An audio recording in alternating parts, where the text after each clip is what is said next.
I know the earlier session was very interactive.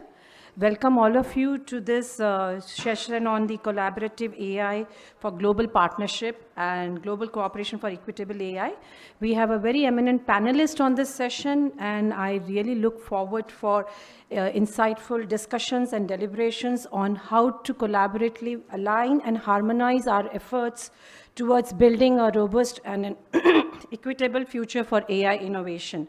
This session is very important from the perspective that, as you all know, that India has going to take over the lead position of GPI. And as a GPI, this is one of the priority areas for the coming year. So the esteemed panelists are coming from a background which is very wide, and they have a lot of experience, and we would like to have a deliberation so that we can have a robust and equitable future for AI innovation. So with this, let me take an opportunity to invite my esteemed panelists. I would like to invite Ms. Anna McKenzie, Vice President Global Affairs of OpenAI. She's delivering the keynote address and has 15 years of experience in the global policy across the US government and leading private sector companies. In fact, in her previous era, she had worked as a special policy advisor to the Vice President Biden, and prior to that, she was a senior policy advisor to the United Nations. Mr. Vilas Dhar, he's the president and trustee, Patrick J. McGurn Foundation. He's a prominent technologist, scholar from the civil society advocate.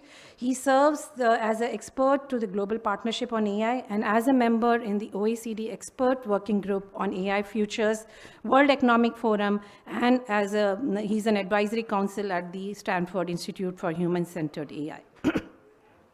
We have Professor Gabrielle Ramos, Assistant Director General for Social and Human Science, UNESCO. She drives the institution's contribution to building inclusive societies. She has overseen the development and adoption of first global instrument to promote the ethics of AI, adopted by the acclamation in 2021 by the UNESCO General Conference.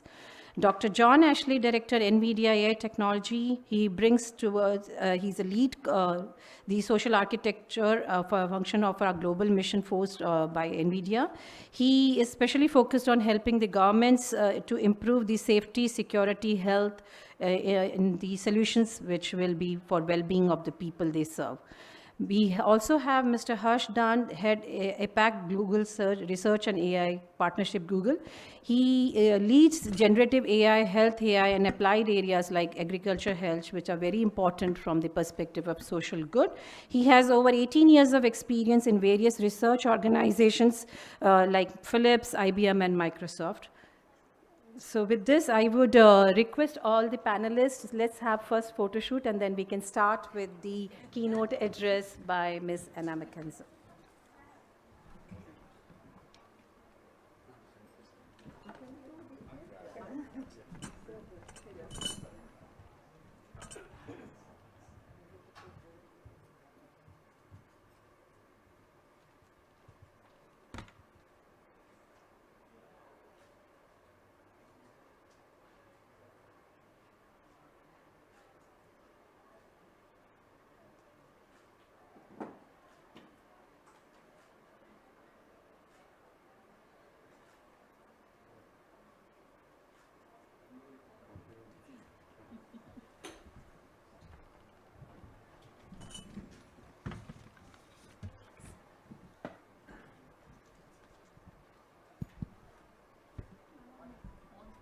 Can I now request Ms. McKenzie to give her keynote address, please?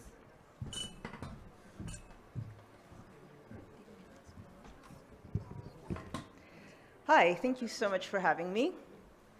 My name is Anna McKenzie. I am the Vice President of Global Affairs at OpenAI. And what Global Affairs does is engage policymakers all around the world. But because OpenAI also has a mission to ensure that the tools we build benefit everyone, my team also partners with governments and many other organizations to make sure that as many communities as possible can directly benefit from this technology. And I'm deeply grateful for the opportunity to speak at this event. This is really a critical moment for the development of AI, and the global partnership serves as an absolutely invaluable role by convening deep thinkers from diverse backgrounds to developing the research and best practices that are going to shape the future of this field. So I also really want to thank the government of India, and specifically the Ministry of Electronics and Information Technology, for hosting this event. Whew. I flew here for 15 hours without sleep and had a cup of coffee, so I'm really feeling it now. So India's been leading many of the important conversations around AI on society, so I really genuinely believe this is a critical place to have this conversation and to host this summit. And on this trip, in addition to what we're doing here, I'm spending time with young entrepreneurs and civil society leaders who are clearly going to be the foundation of India's future in AI. And as other countries work to create the educational building blocks to ensure that their workforces will succeed in AI, they should look to India, which has been successful for so long at developing top-tier technology talent. One of the best parts of my work at OpenAI has been the chance to get to know this country. Actually, my first trip to India was with my CEO, Sam Altman, during the world tour that we did in May of this year, where I think we visited 25 cities in about 33 days. So a lot of the stops were a few hours, but our stop in India was actually the longest stop of this trip, and I'm delighted that I now have a chance to be back here again. And I would just say that our visit here resulted in real concrete changes to how we do our work. Perhaps most importantly, it led to a focus on reducing costs associated with our tools. And this is a change that we think actually is going to have really important benefits for the ability of people all over the world, including India, to have access and benefit from this technology. So a lot of you are probably already familiar with some things about OpenAI, but I'm going to try to tell you a little bit more about our company here, which was founded in 2015 on the belief that safe and beneficial AI offers tremendous possibilities for humanity. And our goal remains that artificial general intelligence, or AGI, benefit everyone. So we know this is an ambitious goal, and so what does it mean? Our charter actually lays out 4 principles to anchor this work. First, we commit to working towards the broad distribution of the benefits of AGI. Second, we commit to maximizing the long-term safety of AI systems. Third, we commit to cooperating with other research and policy institutions. And fourth, we strive to be on the cutting edge of AI capabilities, serving as a technical leader in this space. So you probably know it's been a turbulent month at OpenAI, but no matter what has happened, what I'm talking about now is the part of OpenAI's DNA that does not change. We're focused on our mission, and in the wake of the events of the last month, we're even more focused on advancing AI safety and building AI capacity to benefit the world. So of course, these commitments would be empty words if we didn't back them up with action. So what does action look like at OpenAI? In our day-to-day work, we study, build, and deploy AI. We've built tools like Whisper, a state-of-the-art open-source speech recognition tool. And you may be familiar with ChatGPT, a chatbot that uses AI to analyze and generate text, code, and images. And we just celebrated the very first anniversary of ChatGPT, but at the time of its release, we thought this would just be a low-key research preview. But a lot has changed in the course of those 12 months. And people have really experienced AI in a new way, not simply as a behind-the-scenes abstraction, but as a very real and tangible tool. So during this busy year at OpenAI, what have we learned? In launching ChatGPT, we learned a tremendous amount about AI's potential for transformative, positive change. And we've also learned about the risks it can create and what we can do to combat these risks. So I do want to talk to you first about what we learned about how AI can generate positive change.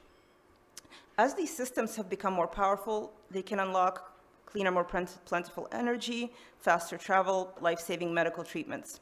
We've already seen generative AI impact real problems in ways that we previously couldn't have imagined. Healthcare workers have found new ways to improve clinical note-taking and integrate health records so that clinicians can spend more time with their patients. Image recognition capabilities have been used to help the visually impaired by converting the visual world into text and speech. One of my absolute favorite examples is a Danish startup called Be My Eyes. They've developed a tool using GPT-4 that can give the same level of context and understanding to people who are blind as a human volunteer. And education providers like Khan Academy have created AI-enhanced tools for both teachers and students. They have a digital tutor called Khanmigo, which is actually also available here in India, which is designed to develop critical thinking skills. So instead of providing students with answers to questions, it walks them through a learning process that provides hints or examples when they're struggling with an exercise. The Bill and Melinda Gates Foundation is using large language models to bring critical resources to remote communities. Here in India, Praveen Devarseti of the Google Institute for Global Health actually will use ChatGPT to facilitate communications with frontline health workers and improving care for pregnant and postpartum women by integrating GPT-4 into their smart health pregnancy application, which monitors and provides high-quality, relevant healthcare information. And this is an effort we just had a chance to discuss last week at our Global Cities convening with the Rockefeller Foundation, where we're partnering with Digital Green. They are working with the Ministry of Agriculture here in India to reduce the cost of agricultural extension services from $35 per farmer to 35 cents. They're able to do this by using a chatbot called Vistar to deliver on-demand, location-specific guidance in several languages, including Hindi, Assamese, Kannada, Telugu, Bhojpuri, and English. And actually, more than 3,000 extension agents have already had more than 30,000 conversations using this technology. This tool is going to be available in 10 states in early 2024, and from there, we'll aim to make it available in all of India. In Iceland, the government is fine-tuning GPT-4 to ensure Icelandic and other low-resource languages survive and thrive. And in Albania, the Prime Minister just announced on Friday that they will use GPT-4 to accelerate their EU accession by as much as 5 years. And this means all of citizens of Albania are going to benefit from EU membership 5 years sooner than they would have otherwise. And finally, someone with a background in 2 countries with over 500 combined languages, I'm incredibly excited about our tool's ability to reduce language barriers. Now, of course, generative AI also comes with risks. At OpenAI, we've learned how we can make our tools and technology safer through technology, through partnerships, and through governance. So first, as part of our mission of building Safe AGI, we study the risks associated with our products, and then translated it into concrete steps to make them safer. One of the key ways we do this is through something called red teaming of our models. So we conduct our own testing of a model prior to deployment. We engage external experts for feedback, and we use these internal and external tests to improve the model's behavior with techniques we've pioneered like reinforcement learning from human feedback and refusals. All of these tests and feedback give us information we need to publish a system card, which describes the model's operations and potential risks. And it's a transparency tool that clarifies our safety mitigations, and this actually results in even more feedback, which enables us to make our systems even safer. And this work is done continuously so that we can integrate new safety mitigations into our models as we learn more. So second, we've learned that we can make this technology safer by working in partnership with other companies. For example, we partnered with Anthropic, Google, and Microsoft to launch the Frontier Model Forum, which will focus on advancing AI safety research, identifying safety best practices, sharing knowledge, and leveraging AI to address society's biggest challenges. The idea is to ensure that the companies working in this field aren't working alone. We need to have open lines of communication with each other, and we need to share what works best. Of course, this sharing also must be done with governments, civil society, academics, and people who actually use these tools every day. Actually, if you have ideas that you think would be important for us to incorporate, I'd love to talk to you after this, so please let me know. And finally, we've learned just how essential it is to develop a governance structure that will ensure that AI is built safely. So in the US, we've worked with the Biden administration and other leading AI labs to form a set of voluntary commitments on safety and security. We've worked with international organizations like the G7 and United Nations to develop principles and best practices. But of course, this is a global issue, and we need a global approach to regulation. We must harmonize our efforts, no matter what country we call home, and we must establish an international body that can help us ensure that the most powerful systems in the world are safe and their benefits are evenly distributed. This is one of the reasons I'm delighted we're having this conversation here today. And the rules we establish here will be critical, so I hope we can work together closely to establish a path forward. So as a final note, just looking ahead, given the emergence of increasingly powerful AI systems, the stakes have never been higher. I'm here at this summit because we understand those stakes and because we believe in the power of multi-stakeholder organizations like GPI to contribute to making these technologies safer. But we can't do this work alone. Countries like India are critical to AI's future, and India has the critical ingredients, some of the most impressive technology talent in the world, a track record of developing extraordinary technology businesses, and a focus on competing on the global stage. This is why I'm delighted to announce today that we will hold a developer gathering with our Vice President of Engineering, Srinivas Narayanan, in Bangalore in January, with more to follow. Our plan is to convene developers here in India to work alongside OpenAI product leaders on some of the most difficult product and safety challenges. We hope that this deep thinking and collaboration between Silicon Valley developers and Indian developers will put us on a path towards addressing some of the most important issues in AI. If we navigate this path safely and responsibly, AI systems could create unparalleled economic abundance for the global economy, solve shared challenges like global health and security, and enhance societal well-being in countless ways. I work at OpenAI because I believe in this future, and we need to invest in AI technology and governance to get there. Thank you.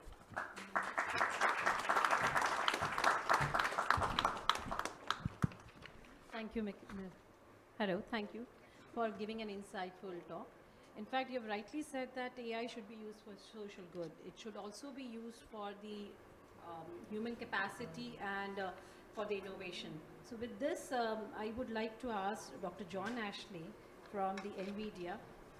Could you share your perspective from the industry like NVIDIA about the inclusivity of the AI ecosystem, and especially in terms of AI compute and data, and what are the challenges specific to the hardware advancement which you see that should be taken care of and require an attention of all?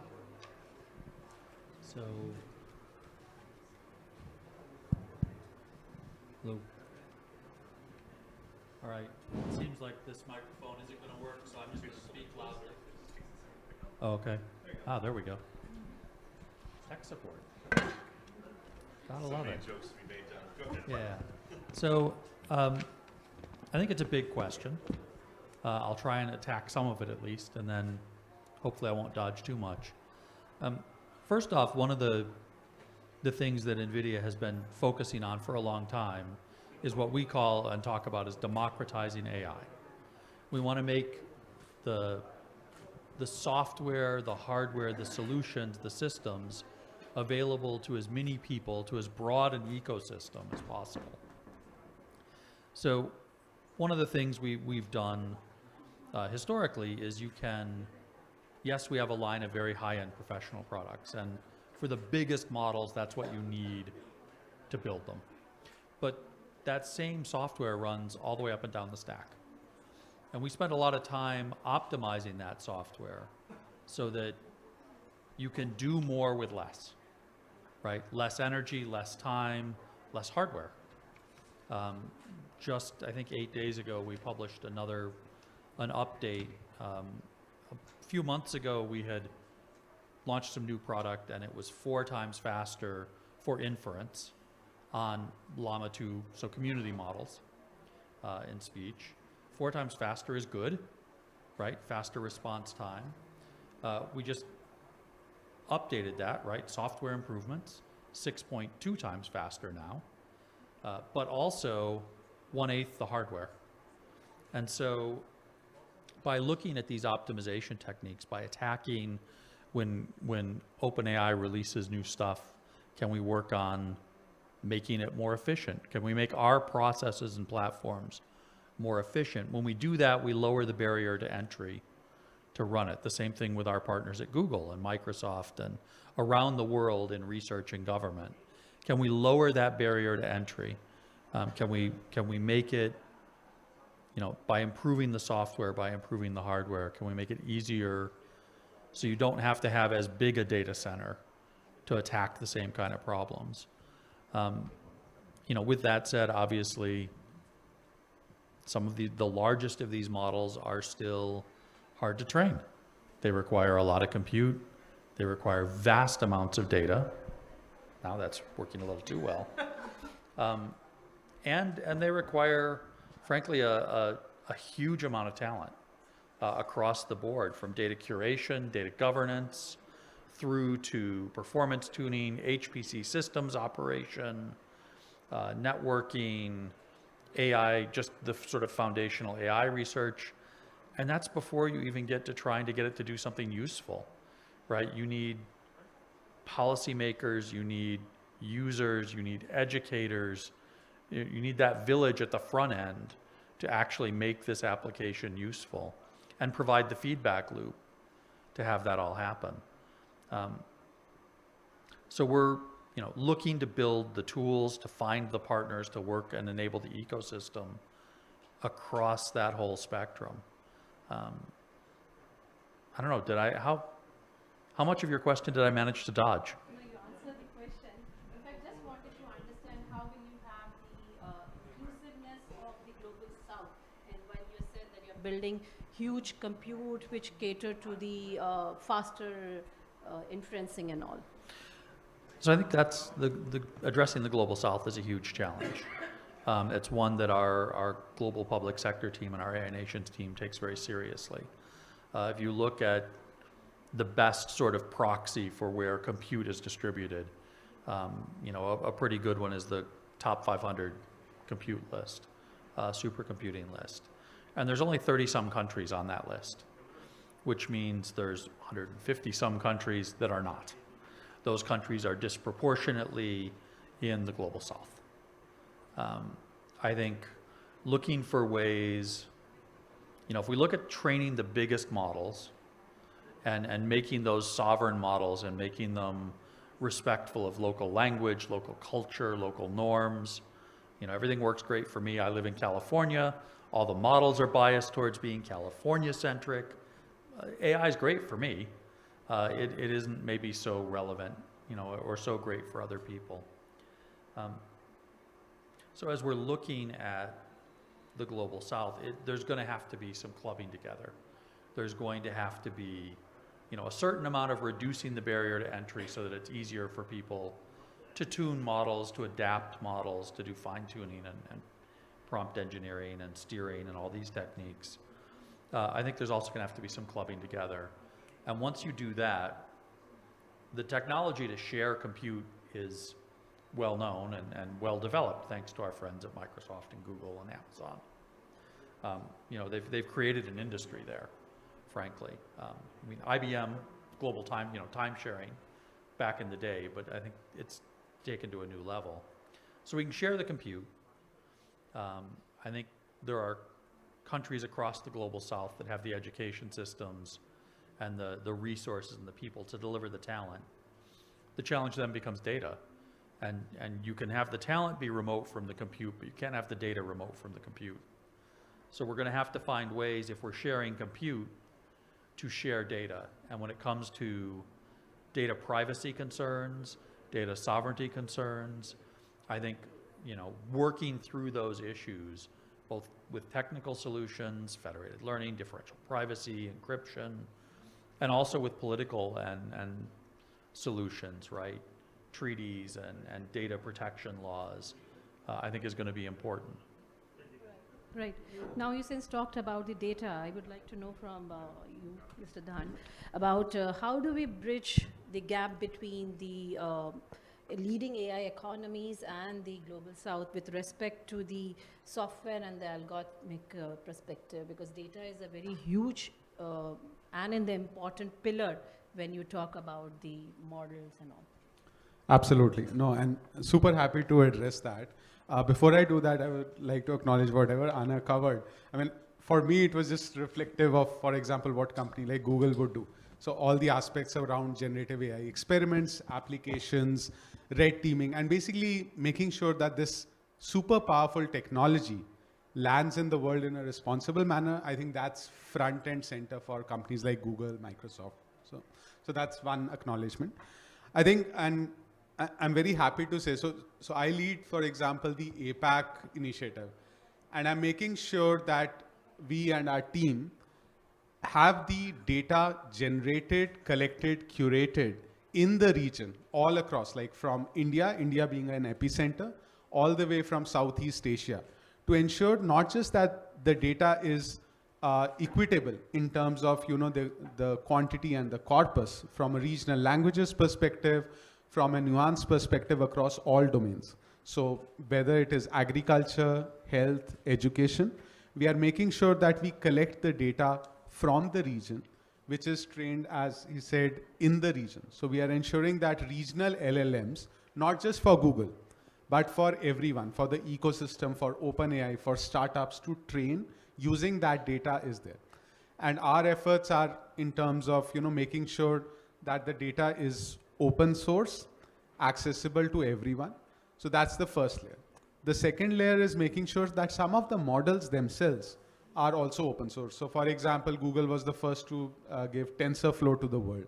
Or we have released Mural, which is an open source language model that is being used by a lot of academics and startups. So I would say these are the efforts that we are doing to ensure that the regional LLMs have an equitable presence, distribution, and applications.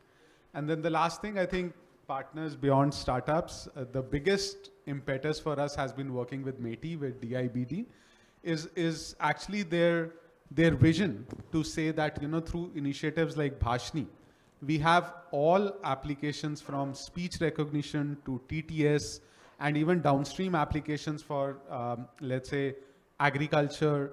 So I think METI has this vision.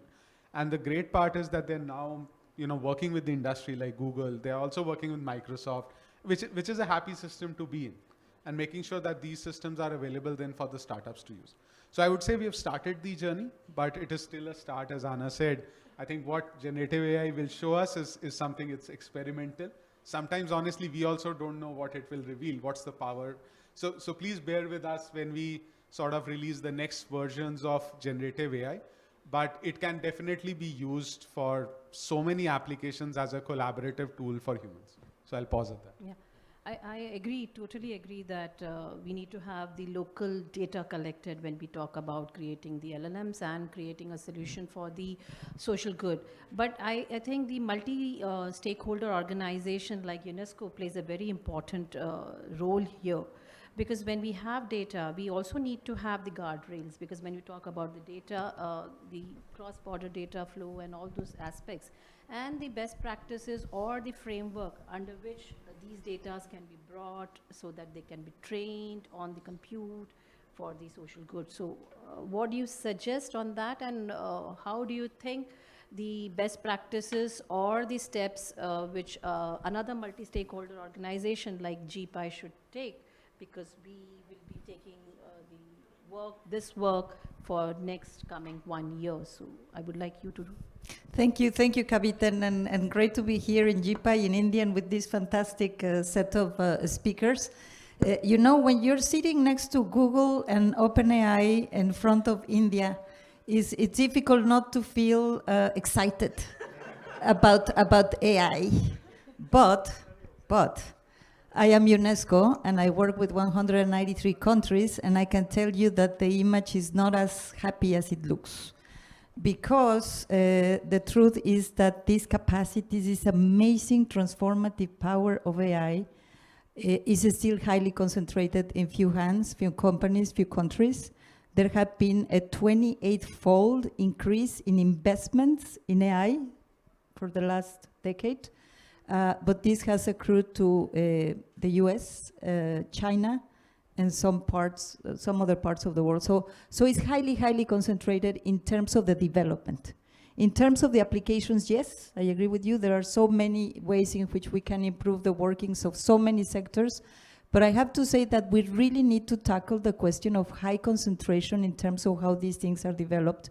Because at the end, this is what led to the high concentration at the top, leads to the discriminatory patterns that we see at the bottom.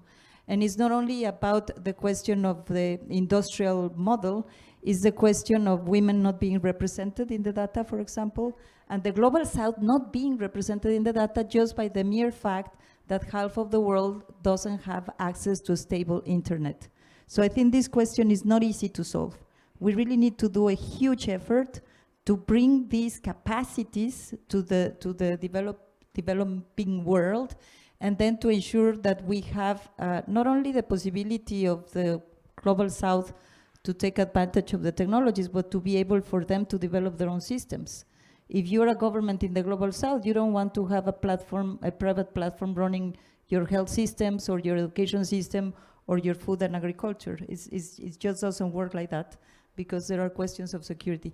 So what we're doing at UNESCO, we, in 2021 member states, 193, and then the US came back to UNESCO, and they said that it was because of this work that they were coming back to UNESCO.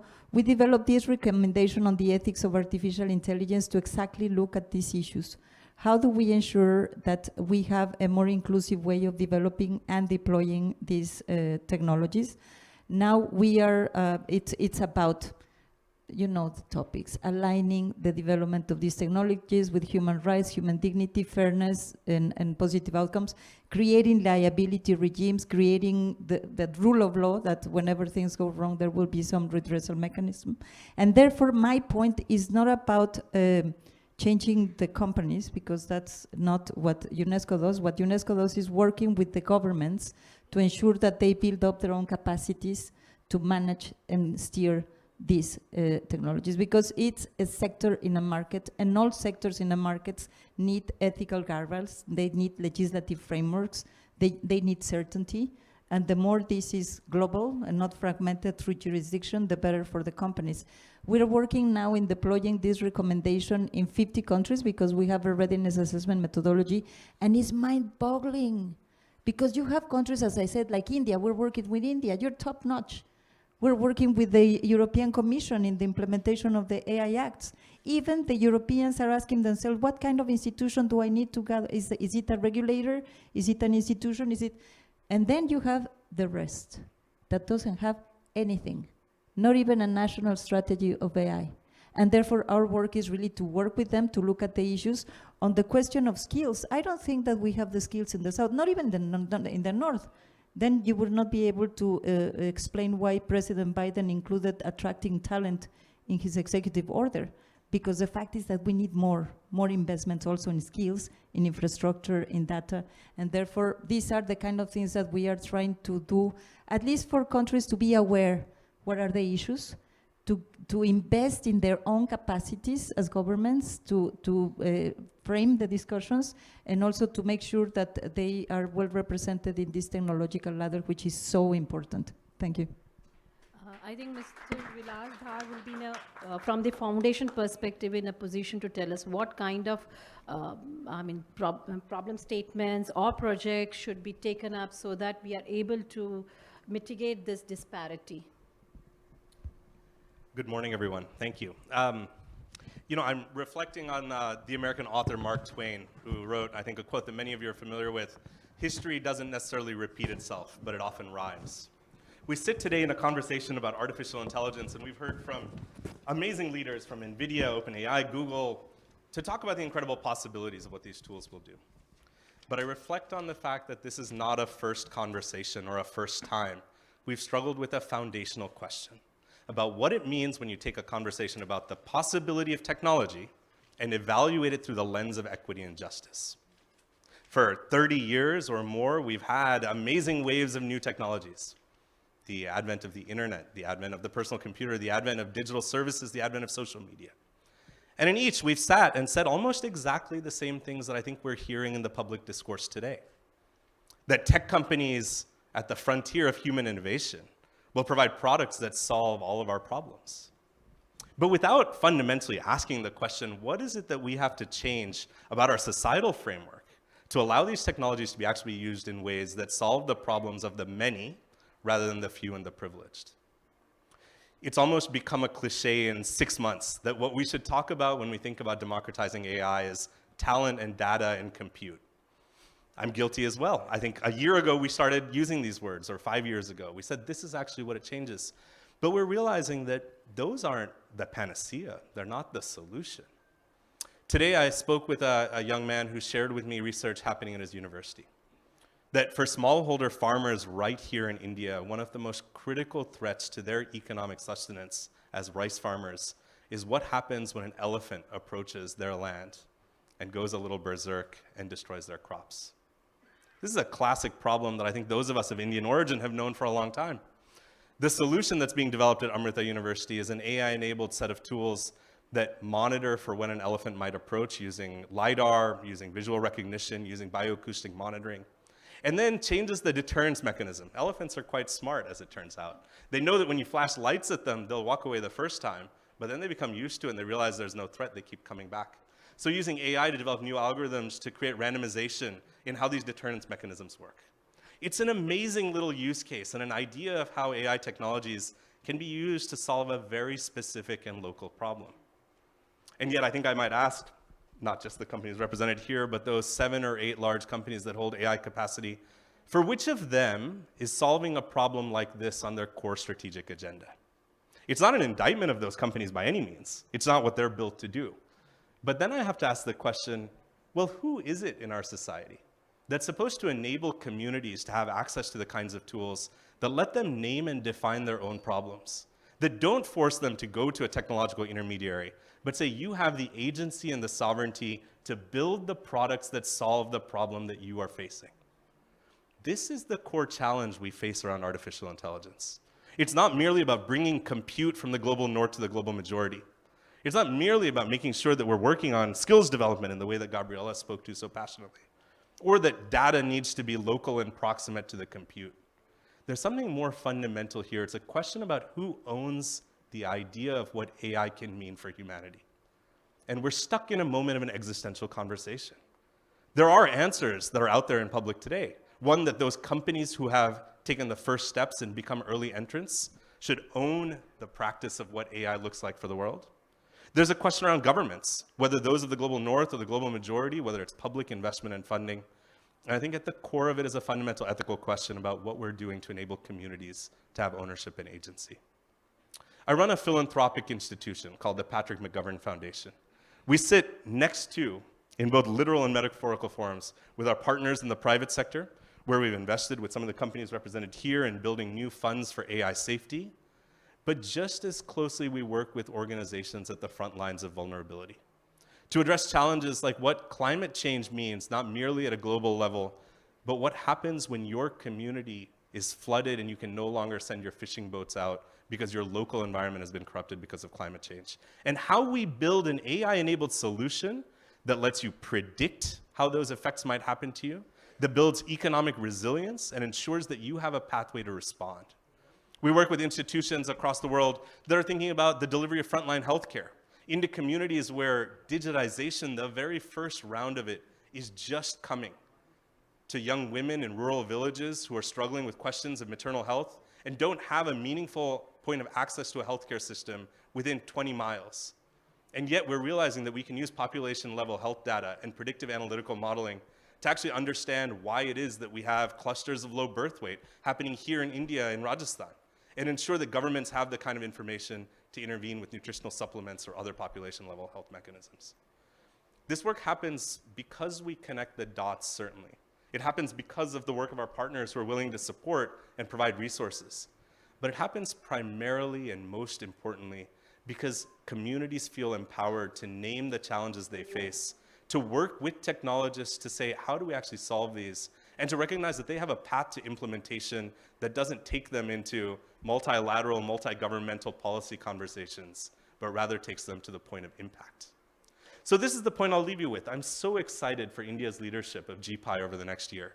Because in many ways, I think the question that we face now is how do we take policy conversations and turn them into implementation conversations? How do we take conversations about the sometimes, tabloid headlines that are coming out of Silicon Valley and replace them with headlines that talk about the impact AI has on people's lives, on their welfare, on their economic opportunity, on their fundamental human dignity. That's what I hope we achieve over the next few days. Thank you. Like when you talked about the AI used for the social good, how OpenAI, they have an international collaboration, would suggest that the organization can navigate through these different regulatory environment and cultural, and have these kind of solutions being built which are for social good. So we would like to hear from you on that.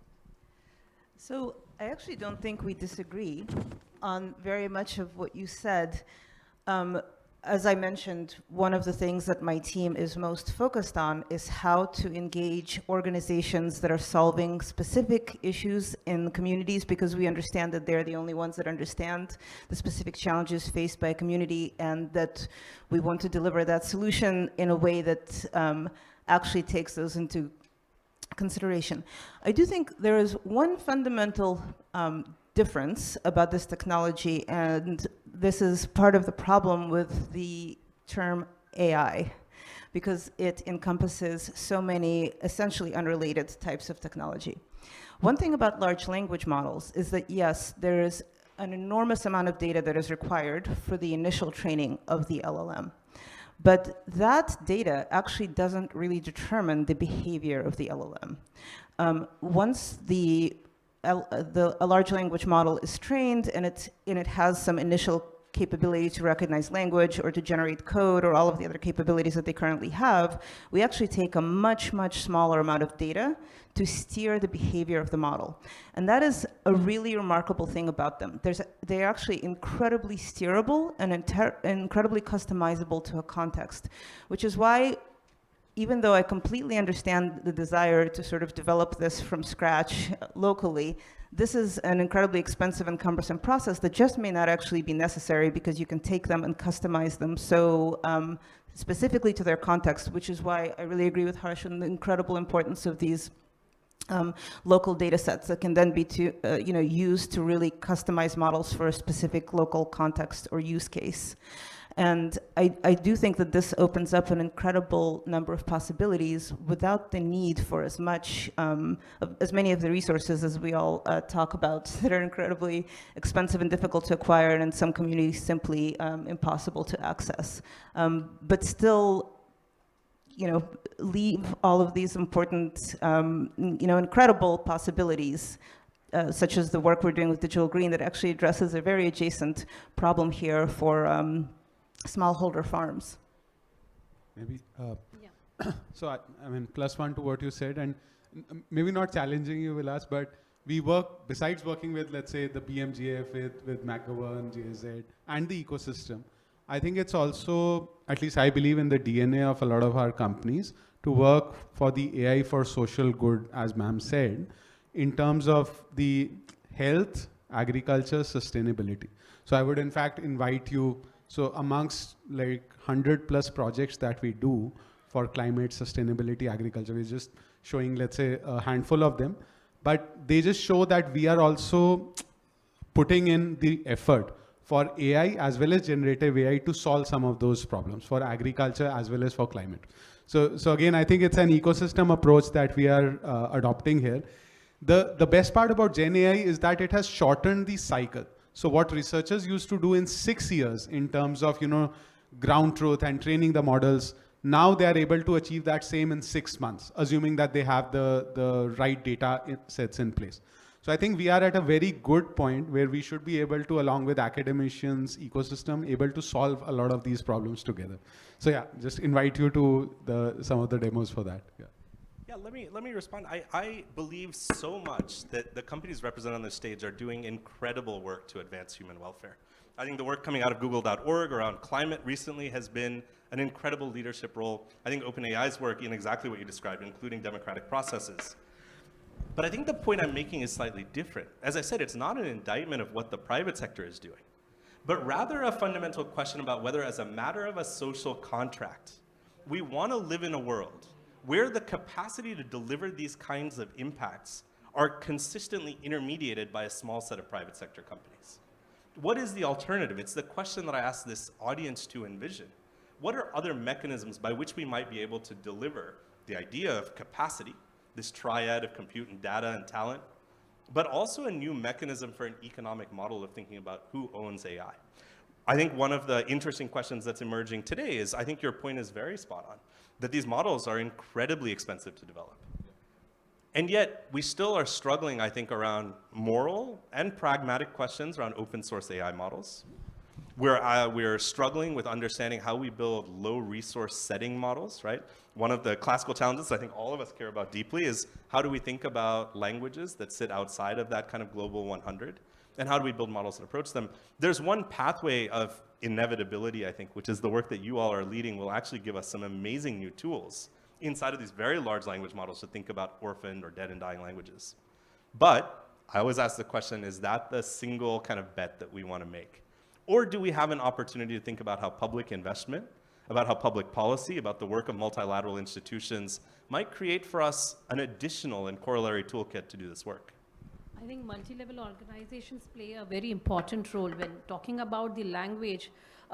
We have started an initiative called Bhashini, where with the help of the public organizations, we build LLMs. Though they are very small, but they're catering to the many of the social good use cases. Like for instance, one of the important use case which we have successfully delivered using our LLM is about the common man, a person who is not able to converse in English, can, using this mechanism, can transfer money from his account to his parent who is living far away in the remote village. So that's the kind of social problems we have and we are trying to build using the LLMs. And I agree, it has to be more of a public-private partnership rather than building everything on your own. So I think...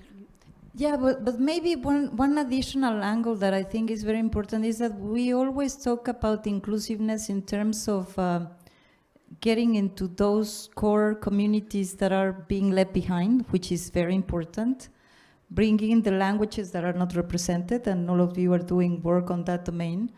But I agree with Vilas in the issue of the economic model of how this AI is being developed. You have in front of you what we would have called in the economic literature natural monopolies.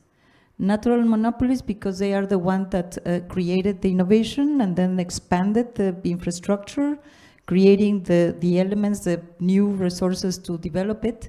And therefore now the question is whether these natural monopolies are eager to share this knowledge, not with the communities, with the private sector.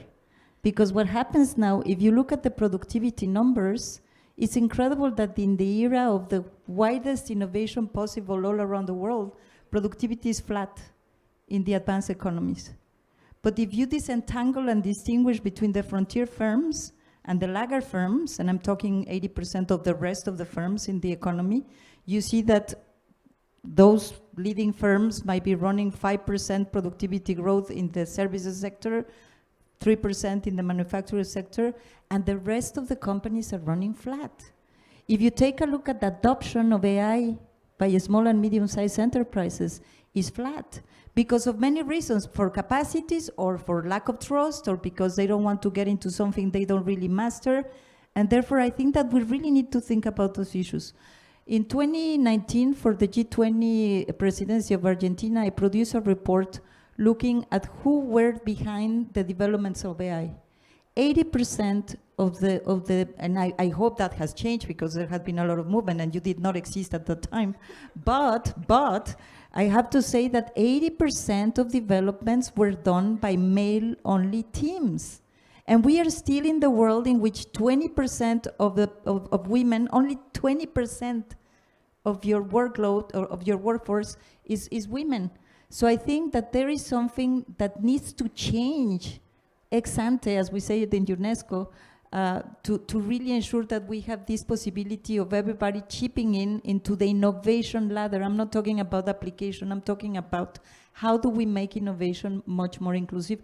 This is super important for GPI, because we don't want to have these amazing technologies only being used. We want them to be developed and to be really tailored to the catering to the needs of these companies, small and medium size. So I'd like to just touch really quickly on that, because I think earlier I mentioned, right, a big part of our global public sector at NVIDIA efforts, we talk about democratizing AI. We leverage a lot of the programs across our company around the ecosystem of startups. We have something like 17,000 AI startups globally that we work with now. We emphasize a lot of education, especially really hands-on things where we can take a solution and at the end of the day you've built something. And the idea of putting people through what we call our Deep Learning Institute is to enable someone to go out and say, hey, I have an idea. I've got a problem that I know intimately that I guarantee you NVIDIA does not, no one in NVIDIA California understands that problem very well. But this person has lived that problem, and we've now, hopefully, through supporting startups, through supporting students, through supporting the general public if they want, and then making those tools accessible, right? So we're, working to make the software and the hardware available in every cloud, in every on-prem, in every gaming card, right? You need a huge investment to lead the frontier in foundation models. AI isn't just the biggest foundation models, and to, I think, Anna's point, it's not always, you don't always have to build the biggest foundation model. You could stand on the shoulders of giants. And I think we're spending a lot of effort trying to democratize AI in that way to enable those kind of use cases.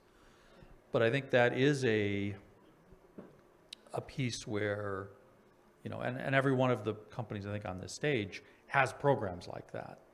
I think it's probably an area where we need, more partnering with governments that are trying to lead in those spaces, and more, I think countries are waking up to the fact that they need to step up and do their piece and add a leadership component. I think India has recognized that for a long time and has been excellent at that, but other countries are waking up, especially across the global south.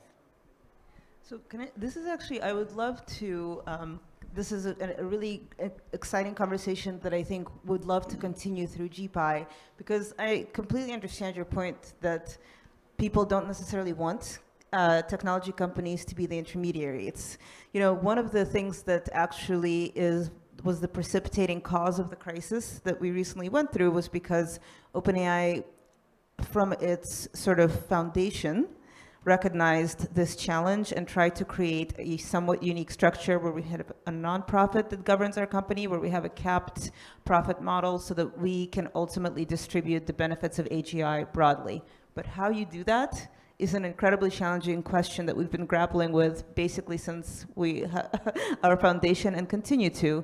And I think this is, this crisis was a good moment to sort of get us back to prioritizing answering this question that I think we do have to do together.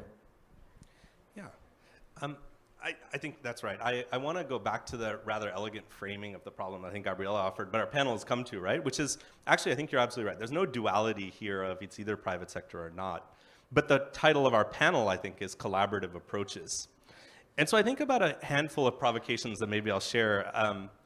The first is, I think there is this question of, even as we look at the massive investments that private companies have taken risks on and done to build these models, we're still at a macroeconomic analysis operating in the billions of dollars or maybe the tens of billions of dollars. On one hand, that's a massive amount of economic input and risk-taking. In the context of global GDP, it's also not such a material amount of money that we say it is only the private sector that could be delivering these kinds of outcomes. So I think there's a relatively open question of how we think about public investment in the idea of the creation of public goods that have to do with artificial intelligence. Sometimes maybe models, sometimes maybe the procurement and deployment of compute, certainly in the investment in public sector skill sets. The second component to that, though, is again, we operate in a set of defaults that I think will soon be tested. The idea that if you go to a top-tier educational institution and you have a credential in data science or AI, which I imagine many of us have on this panel, there is a strong pull to go to the private sector and a strong set of incentives that they have developed to make sure that you go there.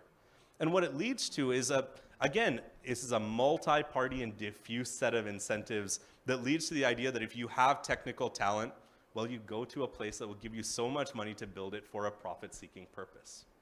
Now, I'm a private sector entrepreneur, right? I've built companies in the private sector. I have no challenge at all with that. And yet I ask the question, how can we expect that we're going to build technologies for public good if we're not investing in social incentives to allow brilliant people who develop these skills to go out and work for the public good? To me, that's not entirely an economic argument. It's an argument about policy. It's an argument about shared social values. It's an argument about how we create a public environment in which there is a heroism attached to becoming a data scientist or an AI-enabling individual who is out there and committing their lives to doing this as an act of service.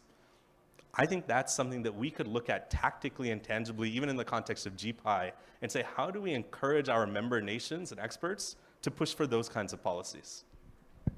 Yeah, this is very important. In fact, I also wanted to ask all of you, like the multi-stake organization like GPI, what steps GPI should take so that we have equitable innovation, research, and equitable AI across the entire world. So I would like all of you to share your thoughts on that. If I may also, following from the comments I have heard, I think there are very pernicious narratives that we should move away from, and I think GPI can help build a more sustainable narrative. The narrative of innovation against regulation, I think, is done, I guess, because of Europe and because of President Biden executive order. But then the question of governments against companies, or companies, let me tell you, when we were negotiating the recommendation on the ethics of AI with 193 countries, people were asking me, how are you going to convince the companies to follow it? I was like, I don't work with the companies. Of course, I exchange with the companies. I hear the companies because they are the ones that are producing it. I'm talking to my member states because it's the member states that have the duty of care.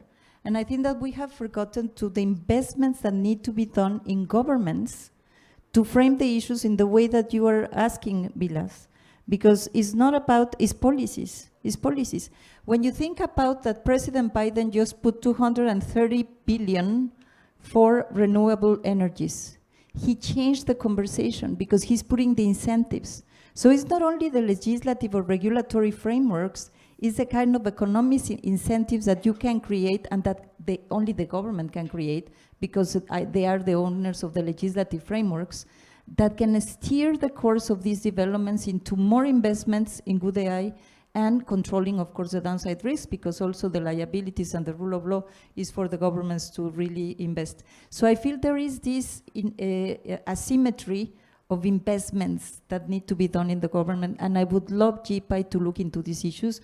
This is something that we are doing, as I said, with the implementation of the recommendation, and it's not an easy question, but at the end, governments have procurement systems, government has fiscal incentives, regulatory incentives, investments in the markets too, market signals. So all of these things should not be taken lightly. I think that we need to step up this game to ensure that we all deliver for what I've been hearing in this panel we are all aimed to do, but in a faster way and a key player that are governments. And I can give a couple of examples from across the globe. Just answering Vilas's great points. I think investment in infra as well as getting pride in the fact that you're a data scientist, but you're working, for the AI, for the region and for the country. So Singapore, I work with them. They have institutes like AI Singapore, AISC. They have A-Star, which has been a research institute for 2 decades over, as well as IMD and so on. So that's one example where there is a lot of pride in working for AI-related aspects. Similar is Germany. So for example, my brother runs a quantum physics startup. He's never needed to go to VCs and so on, because there's a lot of government grants which come because you are in Germany and you are running a deep tech startup. And I know India is doing that, but again, through GPI, can we have these best practices across countries for investment in infrastructure and data science research and application groups that are there? We are at an amazing stage, and answering, Gabriela, your question about productivity. So I think productivity in the last 2 decades has come in these big steps. When cloud came, when mobile came, and when today generative AI has come. I think the productivity jump that you'll see from startups. So these are all, like, whether it's ChatGPT, whether it's Bard or Gemini, these are all collaborative tools which will actually shorten the cycle of innovation from years to months and to days. So I think we are at a very good stage where these investments from the BMGF and from the government will actually spur that innovation. So that's my input. And what do you think, Professor Bahar? Actually, about the organizations like GPI, what should they do so that they can have an equitable innovation and AI? So I guess from my perspective, like looking at these discussions around how, the fundamental sources of the inequality are really, as was pointed out, right? There's this incentive, if I graduate with a good degree, I'm going to go somewhere that's going to pay me a lot of money to cover the debt I just incurred. Or, well, American education system. Other countries, maybe you have a more, enlightened system. But I do think that, we've heard a lot of different things about, we need to create some incentives. I think we need to understand that division, the AI haves and the AI have-nots, the longer we wait to start addressing that, the bigger that gap is going to become. And so it is probably more important to take action than it is to have the perfect plan and then begin to act on it. Because the bigger that gap gets, the larger it's going to become, and the pace is accelerating. As these generative AI, we've talked a lot in the context here about generative AI, but there's a lot of AI that isn't generative AI that's still really useful, that hasn't made the productivity contributions yet that it will make. But I think getting started, building things now, building collaborations now, right? Starting to understand that maybe we can't, countries can't do everything on their own, but they do need to have that sovereign capability that I think, Gabriela was talking about, where I don't want my healthcare system to depend on the operation of my healthcare system should not depend on another country necessarily. But certainly the development of the tools that my healthcare system uses, maybe that I can club together with some neighbors and we can build some stuff we can share. So I think, understanding what we can share, focusing on taking action sooner rather than later, and looking at that as we talk about it, right? The democratization of AI. How do we encourage a network of startups? How do we make sure that it's not just the computer scientists that understand how to build something?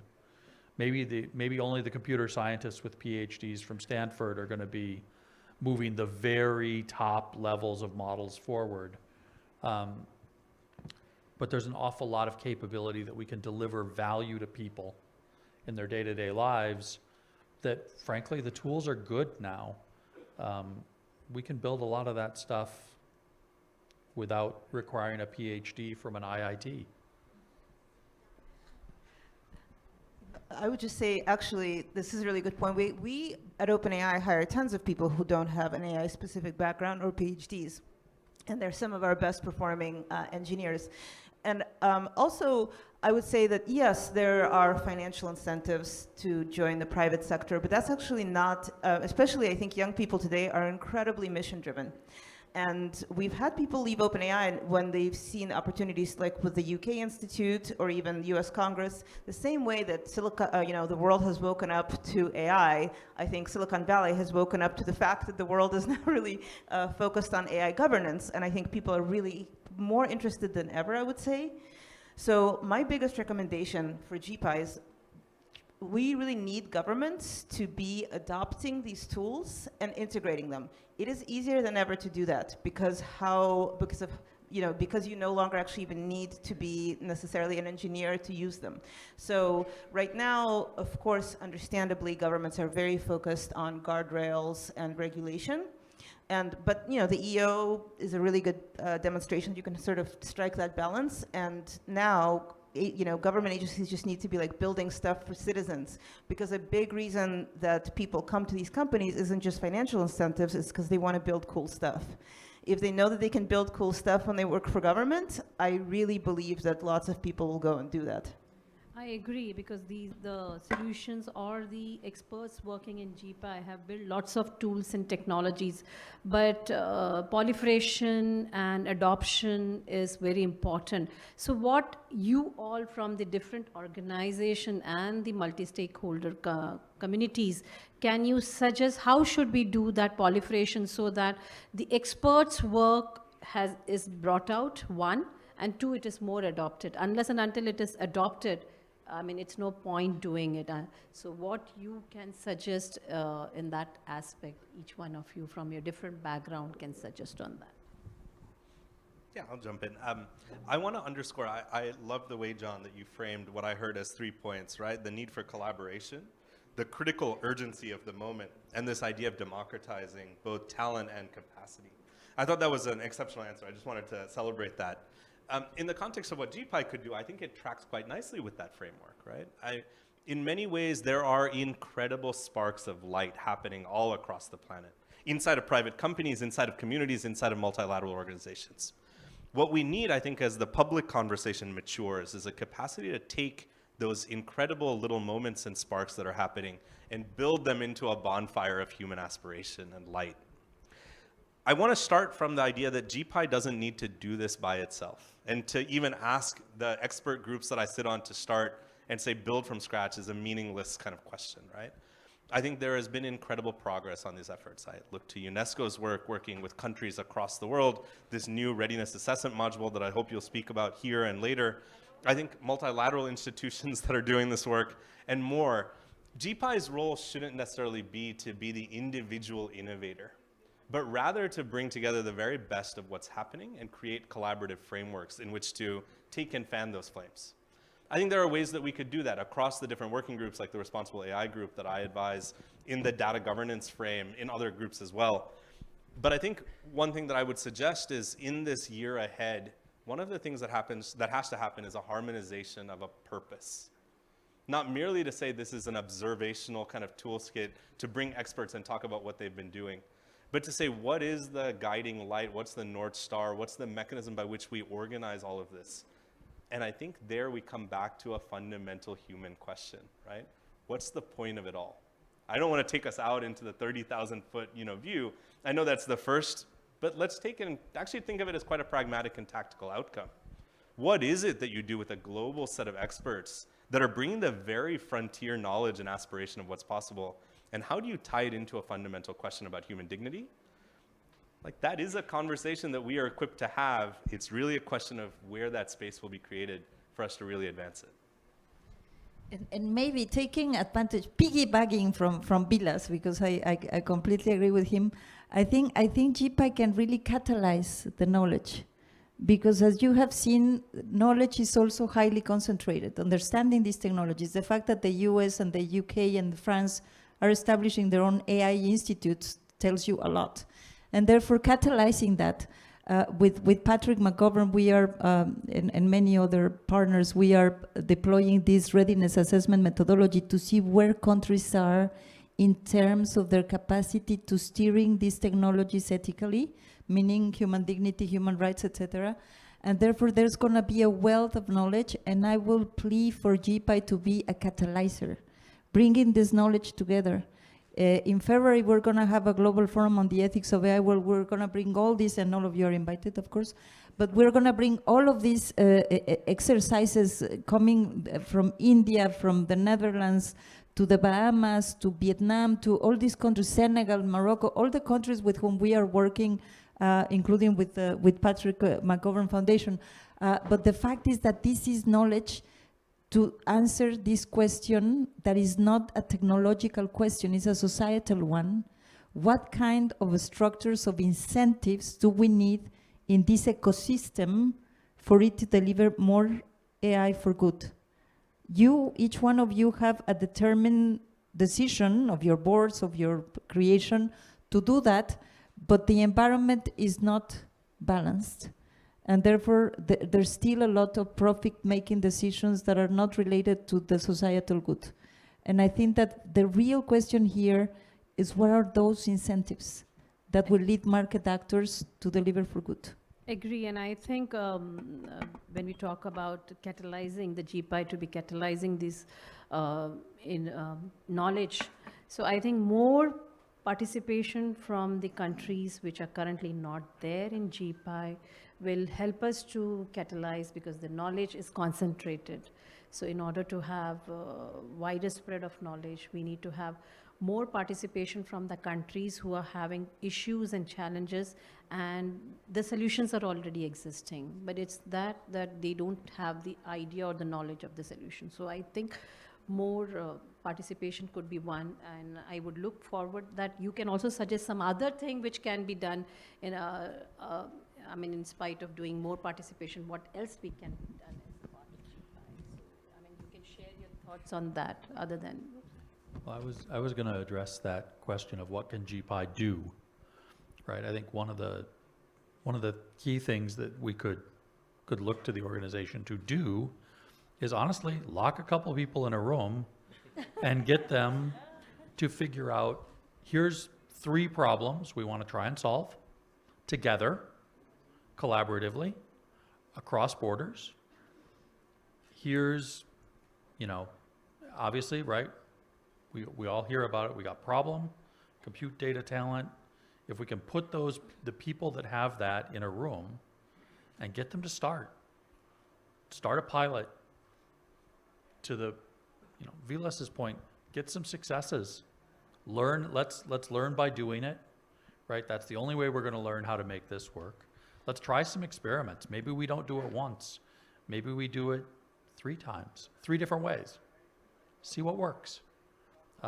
Maybe the answer is going to be different in agriculture and medicine and, you know, in education, and that's okay. Doesn't have to be the same answer everywhere. But I think the key is create a seed, create a nucleus, create a spark, and start it.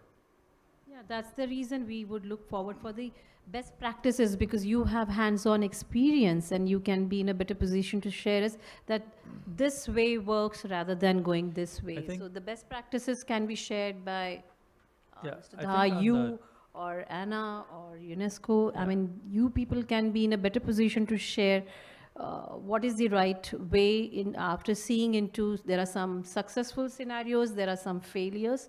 But yes, we can learn from the failures and we can adopt these successful scenarios. So can you suggest a couple of best practices? I think on the technology front, right, once you actually have a problem and you've started to look at data, I think there's a number of, every one of the companies up here could give you a set of really good practices. Are they best practices? I don't know. It may be too early in the process for us to know. Right? Some of these technologies are, you know, only just a year old in some ways. You know, other ways we've been working on some of those for, you know, a decade now. But I think it's not, the hang up shouldn't be on the technology best practices. I think we can get those to the table. We can get good enough practices to the table. I think it's just not worrying about whether we have a best practice. It's, do we have an important problem to solve? And can we solve it? I think if we can get, you know, that's the best practice, is to take an important problem and try and solve it. The technology is we're ready to follow. We've got the tools in many cases, or we can identify the data that's missing or the pieces that are missing. But it's what's the important problem? Who wants to solve it? Is there the willpower to do it? Maybe, yeah, that's a good point. Maybe one thing which I've seen work wondrously is the DPG initiative across, I mean, which India is actually steering and leading. I think we should continue doubling down and, you know, making it across all sectors. So we have seen it very successful with Aadhaar, payments, part of healthcare, I think, with the ABDM mission. But can it be extended to agriculture, like a base stack layer of FFC, the field farmer crop? Can it be extended to languages? Because that will ensure not just it will spur further innovation, but also provide one base layer so that every system is able to talk to each other in an interoperable manner. So that's something you could continue underscoring across countries. And I know countries are coming to India to say, hey, can you give us a DPG infrastructure for this? So just wanted to In understand. fact, sustainable 1 second. agriculture is also one of the priority area which is going to be taken up in the coming year Best practices in policies. in policy. I think it's super important. And UNESCO has an observatory on the ethics of AI because we need to learn. We need to get also this asymmetry of knowledge into a place where we can all participate. What about you, Anna? What do you suggest the best practices? Agriculture is one area which Harsh has mentioned, which is also one of the priority area. So what do you suggest, Anna? Hard to know where to even start. I mean, I think what we've seen is that we've gotten the best results when it is, led by experts. So we are really trying to build a tool that is incredibly general, as general as possible, so that it can be adapted by the people who are real experts in the field. That's why, for example, working with Khan Academy, who work directly with educators and with students, rather than building an educational tool ourselves. So best practices is just always, leveraging the skills of the people who actually work directly with the communities that they're building for. And Vilas, what do you suggest?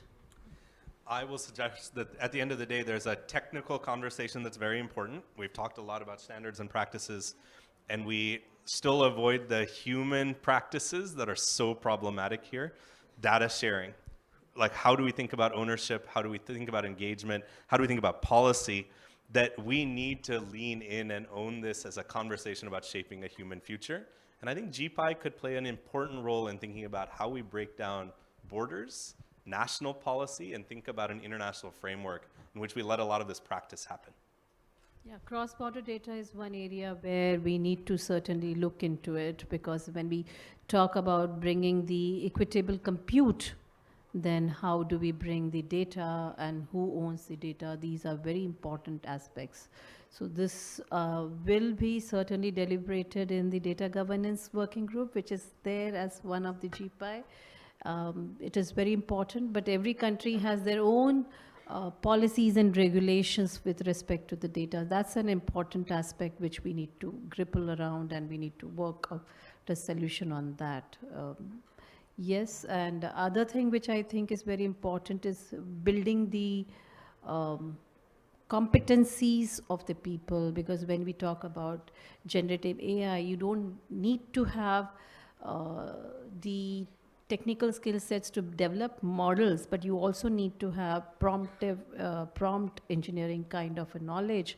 So there is a future of skill working group, but what all things that group should look into so that we develop more of those kind of prompt engineers and resources, because when we talk about future of skill, this is also one of the new skill which has come out because of the generative AI and the kind of, I mean, these are many things which even we are wanting to understand based on your knowledge and experience. So is Google doing something on the prompt engineering? Because I believe you're also training resources.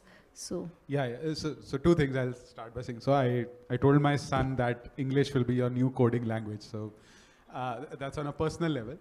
But we are introducing multilinguality, so that takes care of that. But training through the lens of, as you said, 17,000 plus startups. So definitely each company is looking at developers. So we are reaching out to about 1 million developers in India to tell them that you have two things available at your disposal. One, the lightweight sort of models which are there. And second, you have this entire data sets collected by Bhashni, by Google, and so on. So these are two things to the developers.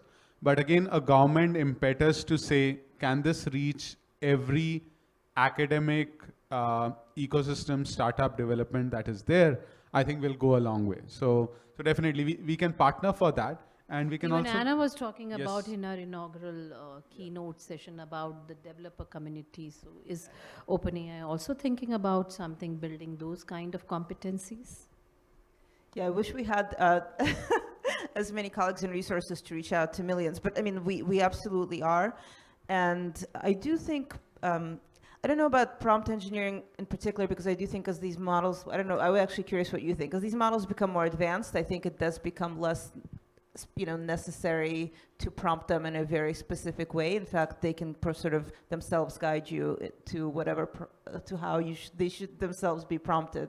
But I do think that there will be a need to really think through what skills are necessary for this world, which we're engaging labor communities around the world to try to figure out how exactly you train people for this new world.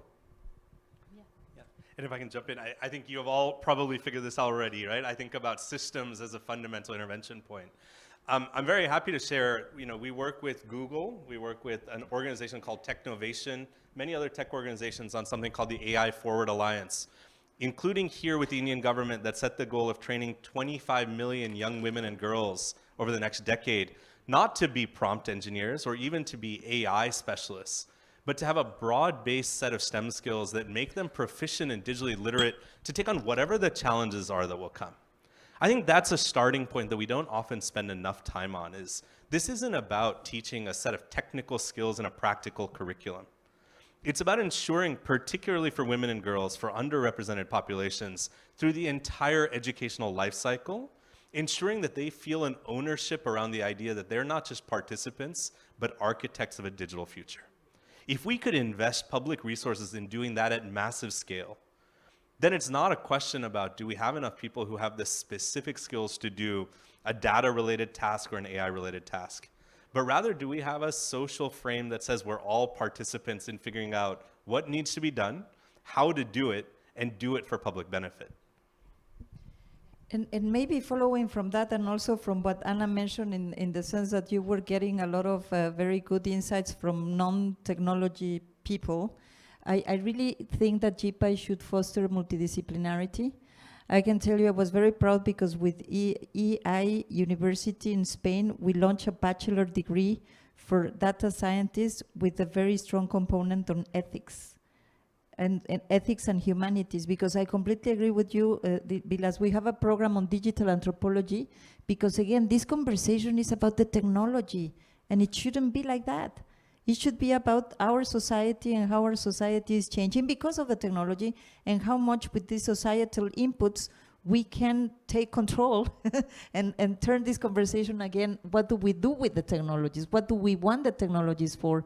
And therefore it's very important that we are not in these silos, no, of the geeks, of the recommendation on the ethics of AI was amazing. And I can tell you, because I spent 20 years at the OECD, I'm an economist, guilty as charged. But the fact is that when I got into UNESCO and I see these 24 experts, philosophers, psychologists, of course, geeks, engineers, historians, the conversation is about humans. It's not about the technology. And therefore, I think this is something that we also need to reshape in a way that helps us frame the outcomes much better. And I think we have covered more or less everything. So though the session has been All solved, great. Very informative and very much points we have taken forward for GPAI, because as a lead of the GPAI, we would like to implement some of the suggestions given by you also, that we make GPAI a much larger name in the world, so that all AI related issues and challenges, there's one point to come forward, it is GPAI. So I would request Bhavani to take up from here.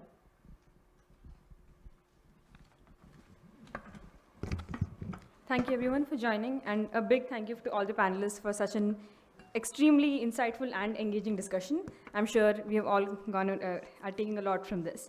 Before we conclude, I would invite Ms. Kavita Bhatia to felicitate our guests.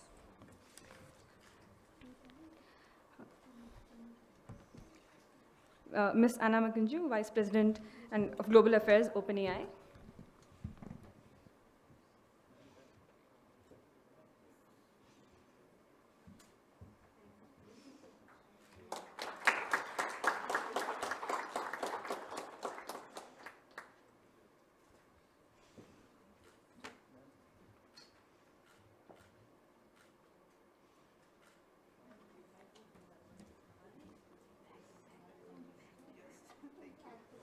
Mr. Vilas Dhar, President and Trustee, Patrick McGowan Foundation.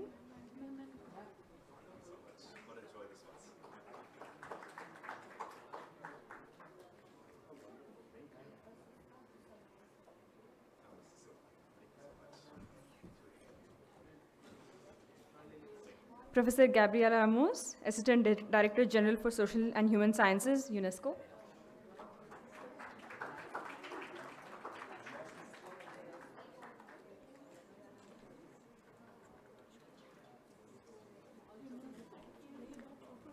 Dr. John Ashley, Director, NVIDIA AI Technology Centers.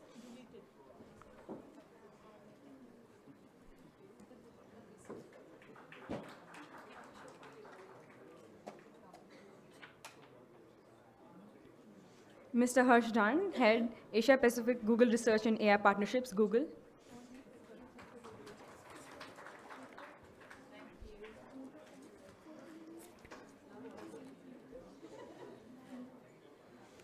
I now invite Dr. Ashley to felicitate Ms. Kavita Bhatia.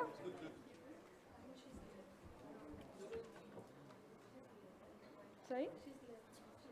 No, Dr. Ashley.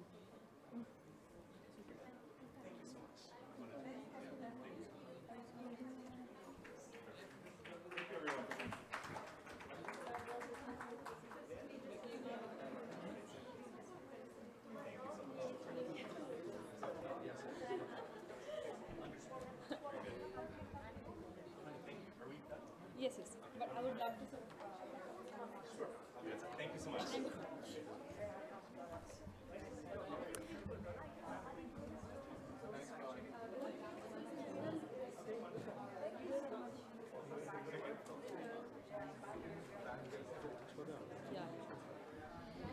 Thank you, everyone. I just want to mention that the lunch for the audience is in Hall 14, and the lunch for the speakers is in Leaders Lounge. Hall 14, second floor for the audience, the lunch.